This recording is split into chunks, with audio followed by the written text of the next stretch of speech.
Introduction by Michael Aquino, Lieutenant Colonel Army Military Intelligence, United States Army retired, November 2003. In the later 1970s, psychological operations, PSYOP, doctrine in the U.S. Army had yet to emerge from the disappointment and frustration of the Vietnam War. Thus it was that in 1980, Colonel Paul Vallely, commander of the 7th PSYOP group, asked me, as his headquarters PSYOP Research and Analysis, FA, team leader, to draft a paper that would encourage some future thought within the PSYOP community. He did not want a Vietnam post-mortem, but rather some fresh and innovative ideas concerning PSYOP's evolution and application. I prepared an initial draft, which Colonel Vallely reviewed and annotated, which resulted in revised drafts and critiques until he was satisfied, and the result of that was this paper, From PSYOP to MindWar, The Psychology of Victory. Colonel Vallely sent copies of it to various governmental offices, agencies, commands, and publications involved or interested in PSYOP. He intended it not as an article for publication, but simply as a talking paper to stimulate dialogue. In this it was quite successful, judging by the extensive and lively letters he received concerning it over the next several months. Excuse me. That should have been the end of MindWar, a minor staff study which had done its modest job. With the arising of the Internet in the 1980s, however, MindWar received an entirely unexpected... There's a little insight right there. Pause for a moment. With the arising of the Internet in the 1980s, Michael Aquino is a high-ranking Army guy. To him, the Internet arose in the 80s, but to us, it arose in the 90s. Just a little side note. Moving right along. So they had the Internet before we knew about it, really, is what I'm saying. Okay, moving right along. Sorry, I'll be serious now. With the arising of the Internet in the 1980s, however, MindWar received an entirely unexpected and somewhat comic resurrection. Allusions to it gradually proliferated with its sinister title, quickly winning it the most lurid conspiracy theory reputation. The rumor mill soon had it transformed into an Orwellian blueprint for Manchurian candidate, mind control, and world domination. My own image as an occult personality added fuel to the wildfire. But yes, why wouldn't you put the top Satanist in the country in charge of your PSYOPs? Makes a lot of... to discriminate would be religious discrimination, and we can't have that. MindWar was now touted by the lunatic fringe as conclusive proof that the Pentagon was awash in black magic and devil worship. Now that this absurdly comic opera has at least somewhat subsided, I thought that it might be interesting to make a complete and accurate copy of the paper available, together with an introduction and some historical insight annotations to place it in reasonable context. After all, it did, and perhaps still does, have something worthwhile to say. Within the U.S. military, PSYOP has habitually been relegated to a back seat as a force multiplier. The principal strategic decisions are made in consideration of traditional political and military interests and goals. Only then is PSYOP invited to the table to help achieve already agreed upon missions more efficiently. MindWar reverses this sequence. Psychological means for achieving victory, essentially through convincing the enemy that he really wants to bring his national policies into harmony with ours, are fashioned in support of basic political goals. The use of ordinary military force, bombs, bullets, etc., is regarded as a last resort in circumstances wherein MindWar by itself fails. The advantage of MindWar is that it conducts wars in non-lethal, non-injurious, and non-destructive ways. Essentially, you overwhelm your enemy with argument. You seize control of all of the means by which his government and populace process information to make up their minds. That sounds like America. And you adjust it so that those minds are made up as you desire. Everyone is happy, no one gets hurt or killed, and nothing is destroyed. Ordinary warfare, on the other hand, is characterized by its lack of reason. The antagonists just maim or kill each other's people and steal or destroy each other's land until one side is hurt so badly that it gives up, or both sides are hurt so badly that they agree to stop short of victory. After such a war, there is lasting misery, hate, and suffering, till one side is hurt so... where'd I go? Lost my spot. The only loser in MindWar are the war profiteers, companies and corporations which grow fat on orders for helicopters, tanks, guns, munitions, etc. Consequently, what President Dwight Eisenhower referred to as the military-industrial complex can be counted upon to resist implementation of MindWar as the governing strategic conflict doctrine. That's the MindWar prospectus in its most simplified form. While in the 1980s I had no reason to think that this paper had any official effect upon U.S. PSYOP doctrine within or beyond the Army, it was with some fascination that I saw specific of its prescriptions applied during the first Gulf War, and recently even more obviously during the 2003 invasion of Iraq. In both instances, extreme PSYOP was directed both against the object of the attack and upon U.S. domestic public perception and opinion. Bet you didn't know that. In 2003, to the extent of embedding journalists with military units to inevitably channel their perspectives and perceptions. That means the journalists are part of the military, and so we should expect that what they report to be what the military wants us to hear, I would think. Moving right along. The impact of even these minor techniques of MindWar was remarkable. A psychological climate of inexorable U.S. victory was created and sustained in both the United States and Iraq, which accelerated that victory on the ground. Somewhat less positively, in failure of MindWar in this instance to be guided by only post-victory evaporation of that euphoric climate. What the hell would that say? Let's read that one again. Somewhat less positively, the failure of MindWar in this instance to be guided by only the most rigorous principles of truth and ethics has just as inexorably led to a substantial post-victory evaporation of that euphoric climate. They didn't manage the MindWar correctly, and therefore after the Gulf War, it got a bad rap for the bad thing it was. Therein lies the Achilles heel of MindWar, invoking as it does the most intense emotions and commitments of its audiences. It must deliver the goods as they are judged by the target audiences. If the ethical values of those audiences are not respected, if MindWar is used only in the service of ulterior motives and objectives, the resulting disintoxication can be socially shattering. I didn't know disintoxication was a word, but apparently Michael Aquino did. In 1987, I wrote a more extensive research paper for the National Defense University concerning the ethics of PSYOP, particularly if MindWar is actually to be employed as a feature of U.S. foreign policy. I cannot stress too strongly the need for its subordination to the strictest and most enlightened principles of humanity, as discussed in that paper. Psychological Operations, the Ethical Dimension, is also available for download at that place. Now let's take a look at the 1980 MindWar paper itself, in addition to its original footnotes, which generally identify quote sources. Okay, I have added a few new ones to highlight, critique some of its themes. These new footnotes are identified by, the date. Okay, his initials and the date.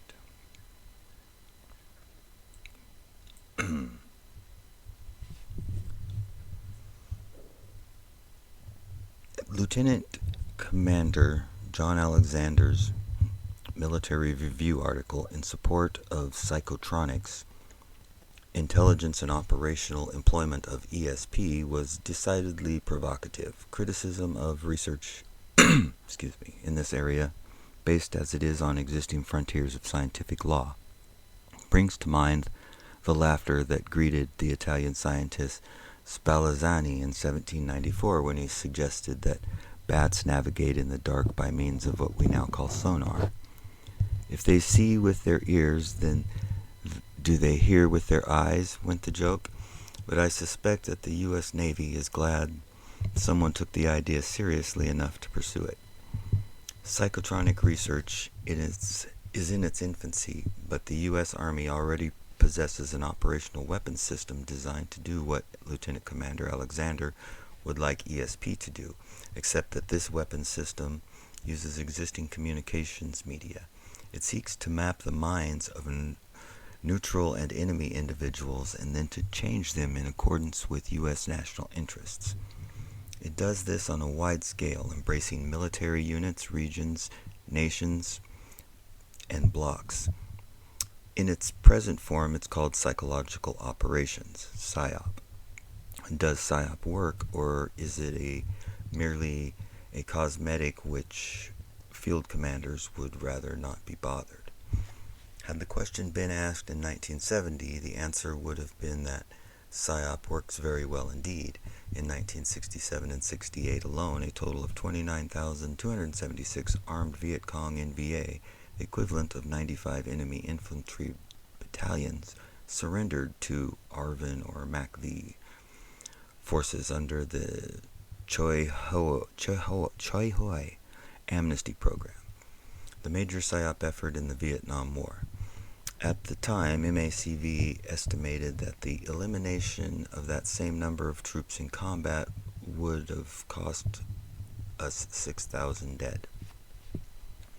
On the other hand, we lost the war, not because we were outfought, but because we were out-PSYOPed.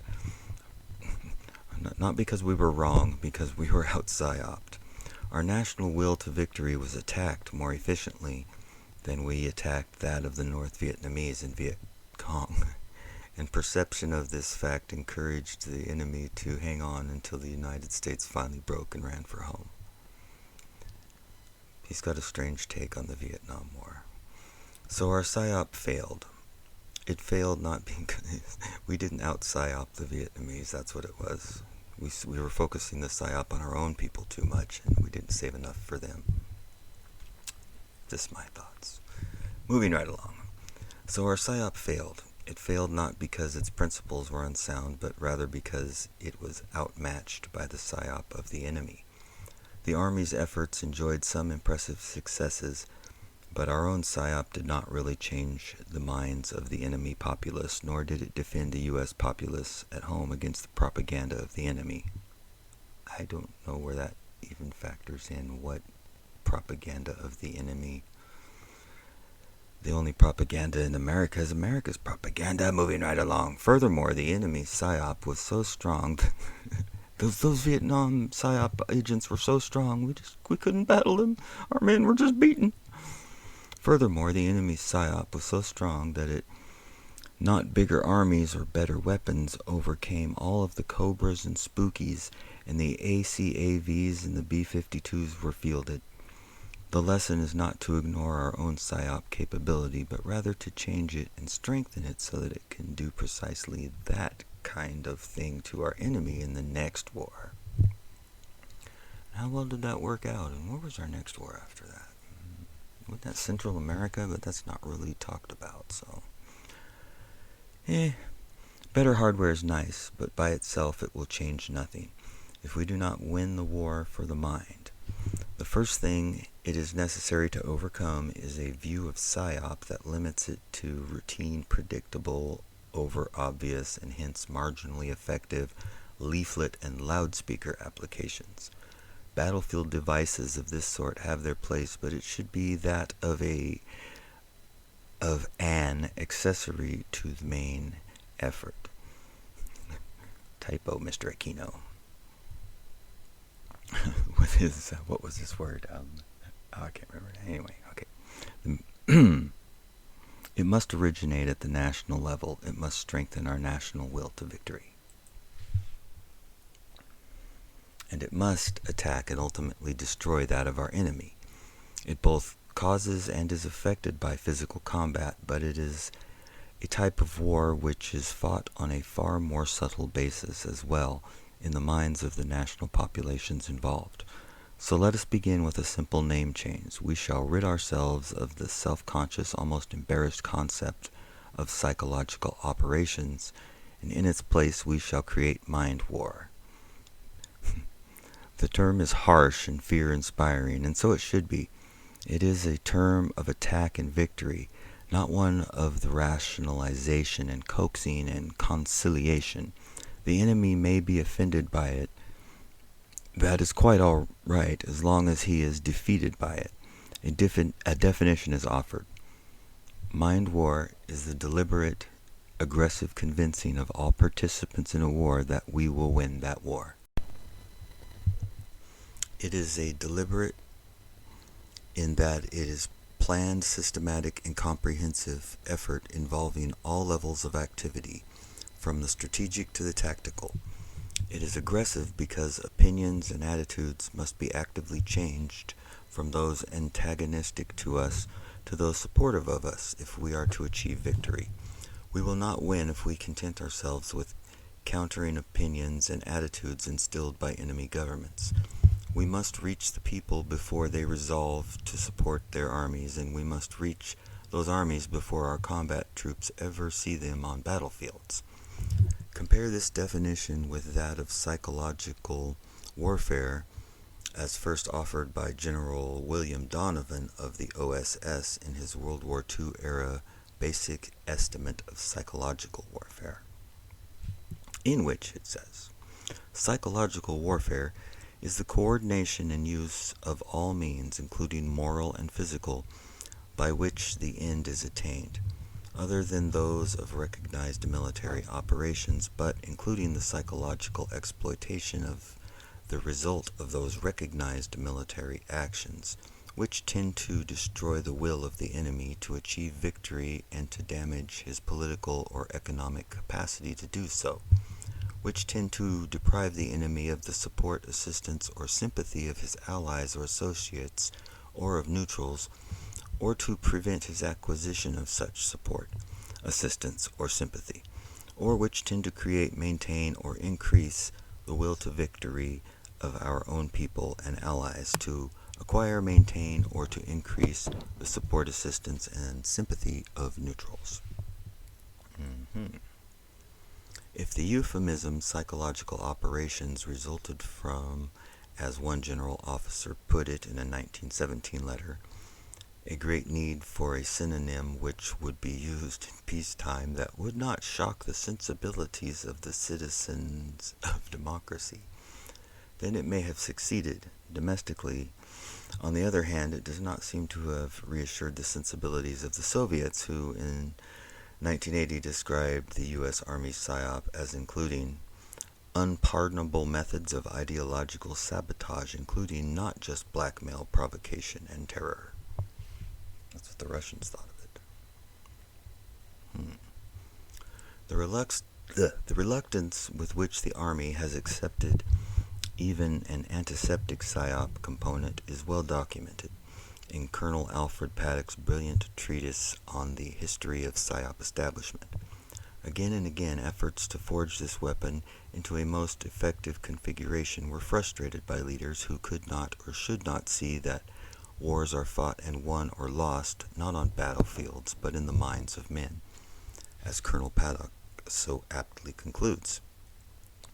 In a real sense, the manner in which psychological and unconventional warfare evolved from 1941 until their union as a formal army capability in 1952 suggests a theme that runs throughout the history of special warfare, the story of a hesitant and reluctant army attempting to cope with concepts and organizations of an unconventional nature. According to the present doctrine, PSYOP is considered an accessory to the main effort of winning battles and wars. The term usually used is force multiplier. It is certainly not considered a precondition to command decisions. Thus, PSYOP cannot predetermine the political or psychological effectiveness of a given military action. It can only be used to point that action in the best possible colors. Paint it in the best possible colors as it is taken. MindWar cannot be so relegated. It is, in fact, the strategy to which tactical warfare must conform if it is to achieve maximum effectiveness. The MindWar scenario must be preeminent in the mind of the commander and must be the principal factor in his every field decision.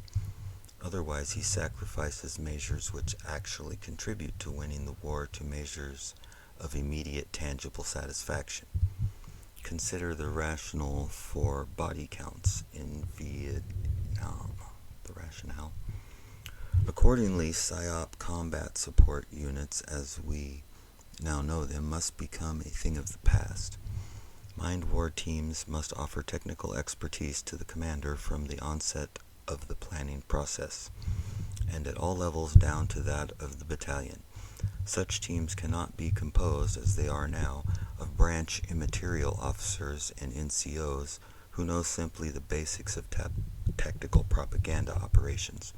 They must be composed of full-time experts who strive to translate the strategy of national MindWar into tactical goals, maximize the effective winning of the war, and minimize loss of life. Such MindWar teams will win commanders' respect only if they can deliver on their promises.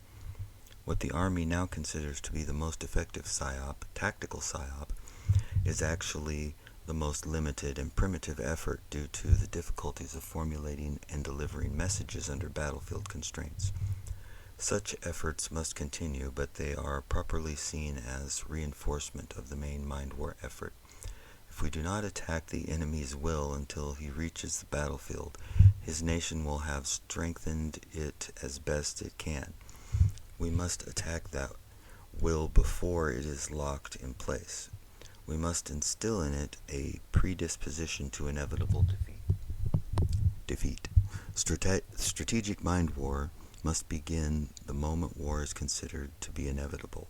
It must seek out the attention of the enemy nation through every available medium, and it must strike at the nation's potential soldiers before they put on their uniforms.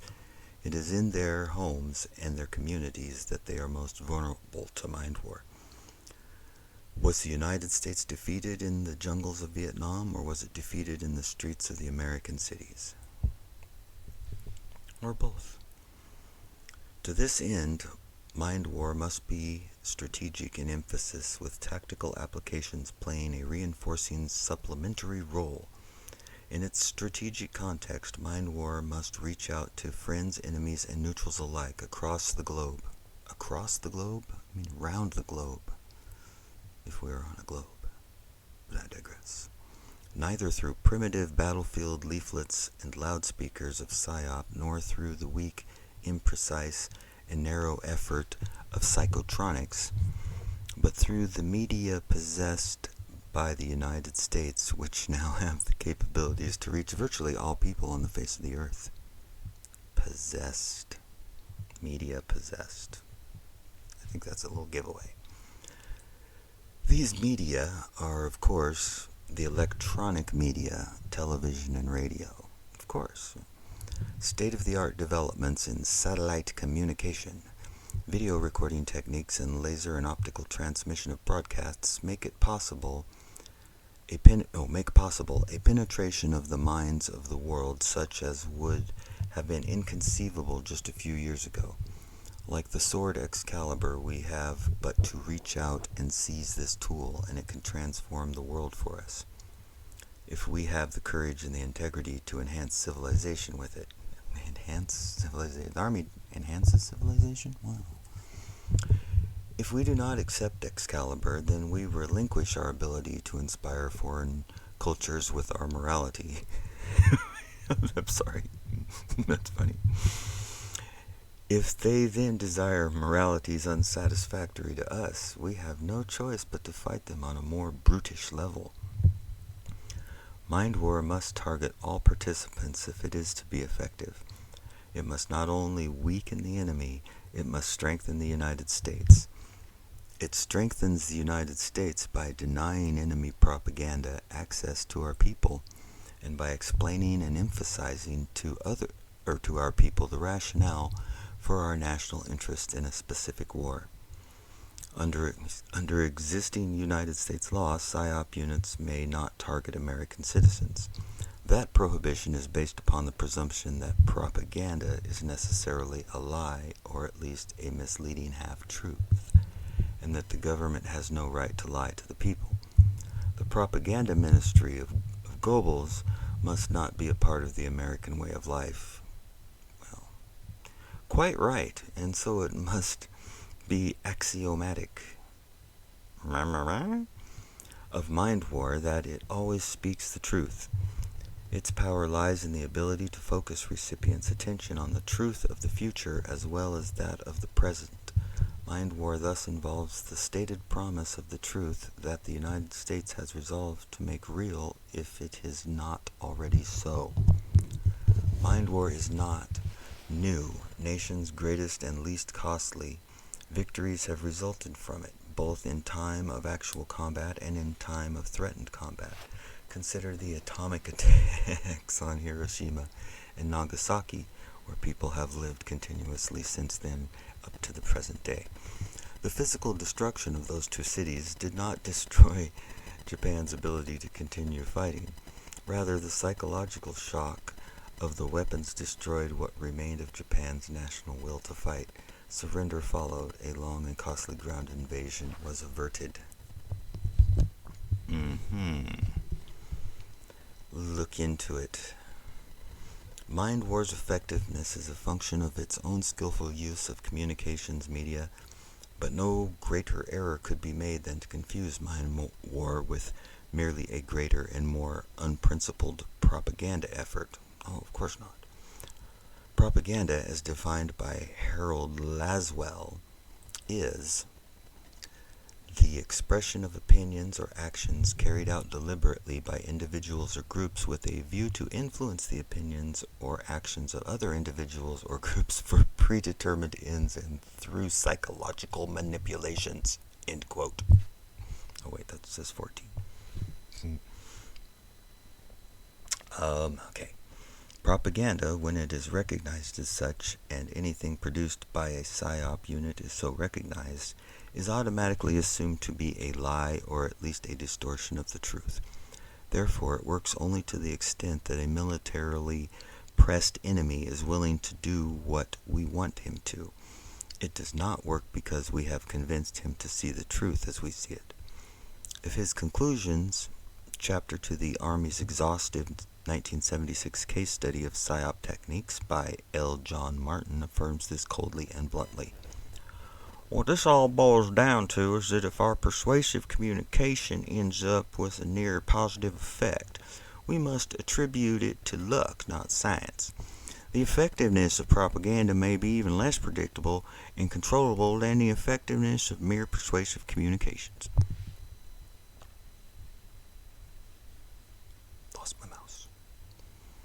Correspondingly, propagandists are assumed to be liars and hypocrites willing to paint anything attractive in attractive colors to dupe the gullible, as Jacques Ellul puts it. The propagandist is not and cannot be a believer. Moreover, he cannot believe in the ideology he must use in his propaganda. He is merely a man at the service of a party, a state, or some other organization, and his task is to ensure the efficiency of that organization. If the propagandist has any political conviction, he must put it aside in order to be able to use some popular mass ideology. He cannot even share that ideology, for he must use it as an object and manipulate it without the respect that he would have for it if he believed in it. He quickly acquires contempt for those popular images and beliefs. Thank you, Jacques Ellul. Unlike PSYOP, MindWar has nothing to do with deception or even with selected and therefore misleading truth. Rather, it states a whole truth that, if it does not now exist, will be forced into existence by the will of the United States. The examples of Kennedy's ultimatum to Khrushchev during the Cuban Missile Crisis and Hitler's stance at Munich might be cited. A MindWar message does not have to fit conditions of abstract credibility as do PSYOP themes, and its source makes it credible, as Livy once said. The terror of the Roman name will be such that the world shall know that. Once a Roman army has laid siege to a city, nothing will move it, not the rigors of winter, nor the weariness of months and years, that it knows no end but victory, and is ready, if a swift and sudden stroke will not serve to preserve until that victory is achieved. Unlike Elul's cynical propagandist, the MindWar operative must know that he speaks the truth, and he must be personally committed to it. What he says is not only a part of MindWar, the rest of the test, and a test of its effectiveness, lies in the conviction he projects to his audience in the rapport he establishes with it. And this is nothing that can be easily faked, if, in fact, it can be faked at all. Rapport, which the comprehensive dictionary of psychological and psychoanalytical terms defines as unconstrained relations of mutual confidence, approaches the subliminal. Some researchers have suggested that it is itself a subconscious and perhaps even ESP-based accent to an overt exchange of information. Why does one believe one television newsman more than another, even though both may report the same headlines? The answer is that there is rapport in the former case, and it is a rapport which has been recognized and cultivated by the most successful broadcasters. We have covered the statement of inevitable truth and the conviction behind that statement. These are qualities of the MindWar operative himself. The recipient of the statement will judge such messages not only by his conscious understanding of them, but also by the mental conditions under which he receives them. The theory behind brainwashing was that physical torture and deprivation would weaken the mind's resistance to suggestion, and this was true to a point. But in the long run, brainwashing does not work because intelligent minds later realize their suggestibility under such conditions and therefore discount impressions and options inculcated accordingly. For the mind to believe in its own decisions, it must feel that it made those decisions without coercion. Coercive measures used by the operative consequently must not be detectable by ordinary means. There is no need to resort to mind-weakening drugs such as those explored by the CIA. In fact, the exposure of a single such method would do unacceptable damage to MindWar's reputation for truth. Existing PSYOP identifies purely sociological factors which suggest appropriate idioms for messages. Doctrine in this area is highly developed, and the task is basically one of assembling and maintaining individuals and teams with enough expertise and experience to apply the doctrine effectively. Getting in the word salad. This, however, is only the sociological dimension of target receptiveness measures. There are some purely natural conditions under which minds may become more or less receptive to ideas, and MindWar should take full advantage of such phenomena as atmospheric electromagnetic activity, air ionization, and extremely low frequency waves. This is the main point of me doing this entire video and narrating the MindWar papers here, is to get to this point. It's been 34 minutes already. Anyway, at the root of any decision to institute MindWar in the U.S. defense establishment is a very simple question. Do we wish to win the next war in which we choose to become involved, and do we wish to do so with minimum loss of human life, at minimum expense, and in the least amount of time? If the answer is yes, then MindWar is a necessity. If we wish to trade that kind of victory for more American lives, economic disaster, and negotiated stalemates, then MindWar is inappropriate, and if used superficially will actually contribute to our defeat. In MindWar, there is no substitute for victory. And I think he means that, because when you're taking the war for the mind, or on the mind, and you're using physical means by which to do that, that's taking it to the next level. Atmospheric electromagnetic activity. The human body communicates internally by electromagnetism and electrochemical impulses.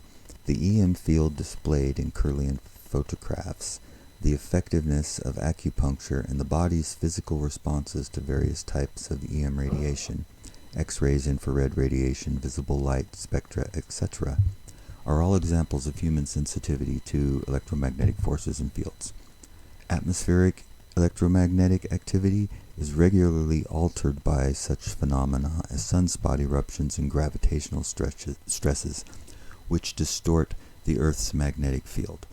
Under varying external EM conditions, humans are more or less disposed to the consideration of new ideas.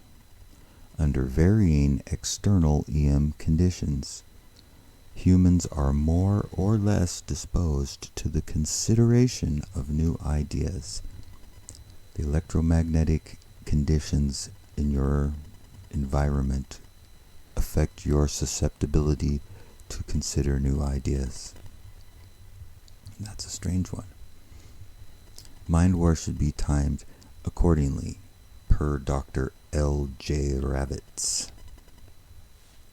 Electromagnetic field constructs add fuel to the assumption unifying living matter harmoniously with the operations of nature. The expression of an electromagnetic field no less than non-living systems. Let me start that one again. The expression of an electromagnetic field no less than non-living systems, and that as points on spectrums, these two entities may at last take their positions in the organization of the universe in a way both explicable and rational. A tenable theory has been provided for emergence of the nervous system developing not from functional theory not from functional demands, but instead deriving as a result of dynamic forces imposed on cell groups by the total field pattern, the electromagnetic field, being responsible for the structure of a nervous system coming into being. I think that's what they're saying there. Living matter on has a definition of state based on relativity. What the hell is it? Relativity field physics, through which it has been possible to detect measurable property of total state functions. Ravitz, state functioning, including hypnotic states, in Journal of American Society of Psychosomatic Dentistry. Okay, I didn't know there was such a thing. Ionization of the air. Well, that's real. That's bringing us right up to date now, because here we go. Ionization of the air. An abundance of negative condensation nuclei, air ions, in ingested air enhances alertness and exhilaration. Now this being the negative charge, so basically like free electrons, negative charge in the air. Alertness and exhilaration, while an excess of positive ions enhances drowsiness and depression. Toxic metals, by the way, are positively charged, and we are the ground which makes them stick to us. If they have the positive charge and they're in the air, positive ions enhances drowsiness and depression. Calculation of the ionic balance of a target audience's atmospheric environment will be correspondingly useful. Again, this is a naturally occurring condition caused by such varying agents as solar ultraviolet light, lightning, and rapidly moving water, rather than one which must be artificially created. Detonation of nuclear weapons, however, will alter atmospheric ionization levels. There's been a whole lot of tests up in the atmosphere, has there not? If there are even nukes, that's another subject. Extremely low frequency, ELF, or as we call nowadays ULF, ultra low frequency. This arose in our more modern time out of HARP. Look out for Charlie's video called 1995. It's on HARP. It was it says, I think it was 1995. I was right. Okay, back to this. Extremely low frequency ELF waves up to 100 hertz are once more naturally occurring, but they can also be produced artificially, such as for the Navy's Project Sanguine for submarine communication. ELF waves are not normally noticed by the unaided senses, yet their resonant effect upon the human body has been connected to both physiological disorders and emotional distortion. Infrasound vibration up to 20 hertz can subliminally influence brain activity to align itself to delta, theta, alpha, or beta wave patterns, including an audience toward everything from alertness to passivity. Infrasound could be used tactically as ELF waves. Beta. Waves patterns, inclining an audience toward everything from alertness to passivity. Infrasound could be used tactically as ELF waves endure for great distances, and it could be used in conjunction with media broadcasts as well. On the cycles of heaven. After General of the Army Douglas MacArthur's famous aphorism, "In war, there is no substitute for victory." I think this is the last page. Okay, so here in our modern day, we are immersed in this continuously by devices in our very pocket, in our home, down the street, and across town. There's nowhere you go that you're not in this now, in this electromagnetic soup.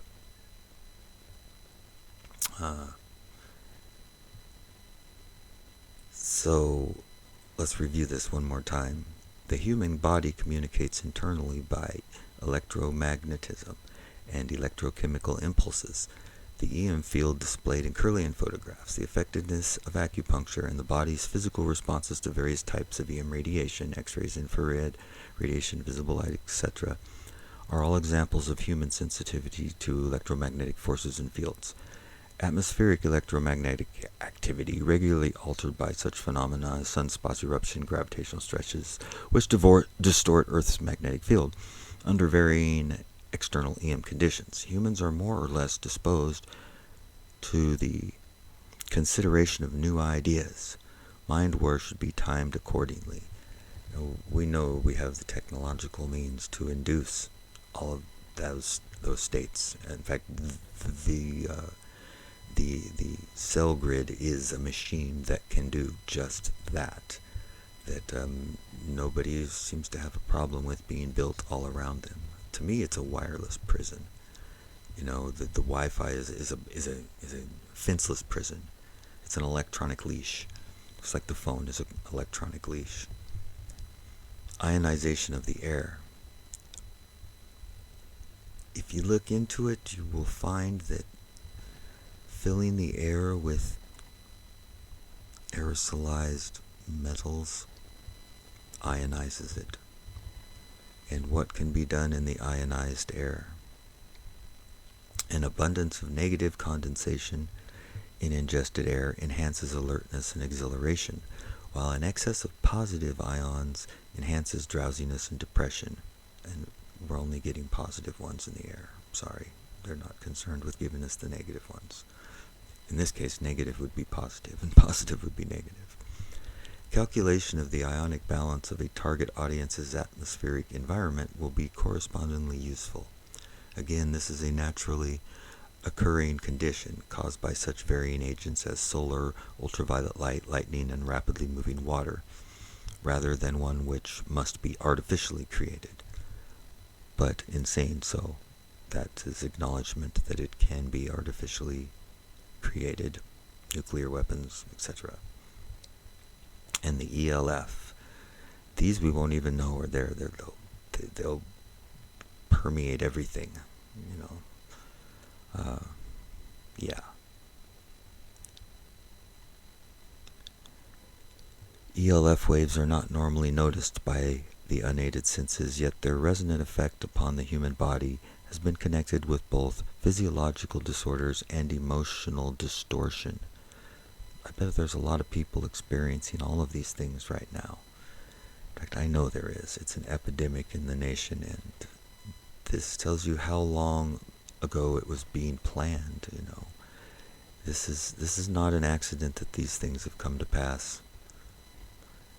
This is when I was born that year, and I've watched it all unfold in my lifetime. It's a bit much. It's a bit much sometimes.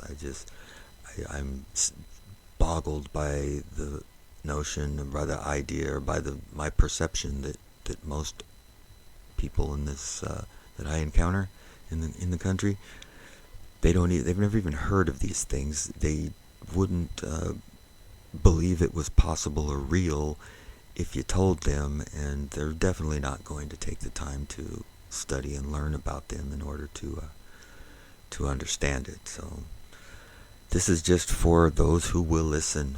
Let he who has ears listen.